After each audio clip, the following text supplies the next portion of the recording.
So 3 running backs that will be duds this week going into week 9, and I would avoid these guys unless you have no other choice. The first guy is Ezekiel Elliott. I spoke about him a lot this week, and I'm going to speak about him one last time. I have him ranked 15th in my rankings at running back this week, and I don't think Zeke's going to have a great game. He was also on my bench list also for running backs in week 9, so check those out if you need more information. But anyway, Elliott's got a tough Steeler team. Garrett Gilbert is starting, the 4th quarterback on the Cowboys this season starting. Last week, nothing was going right for Elliott. They tried forcing him early in the game with some wildcat and end around work, but it just wasn't working.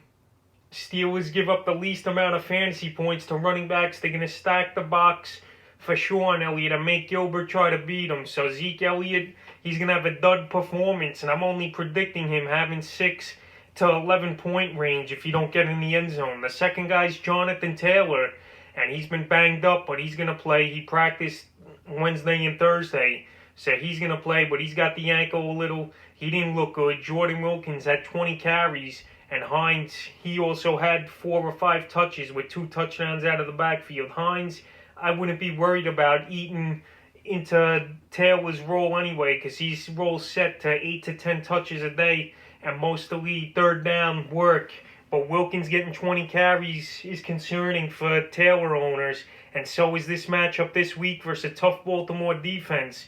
So I'm staying away from Taylor. He could easily give you nothing in this game. He could get anywhere from 5 to 8 points, I see, and that's something you don't want in your lineup. And the third and final running back, Zack Moss of the Buffalo Bills, after coming off a 2-touchdown performance and 50 yards, Moss looked decent in that game. But this week he's got a tough Seattle team, not defensive-wise, but they're going to be down early, and if Moss, he's not going to get catches out of the backfield like we didn't see him get one last week, it's going to be a long day for Moss. I know he was a hot waiver wire pickup this week, Moss. Coming into the week before waivers, he was 54% owned, was Moss, but that number's gone up, obviously. And I even told you to go out there on the waiver wire and pick him up, but this guy, he didn't even crack my top 30 rankings for running backs, so his percentage jumped 16% this week.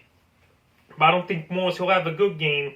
Singletary's still there. He's still going to get carries as well. So Moss, he's only going to get you anywhere from 5 to 9 points. That's not totally bad.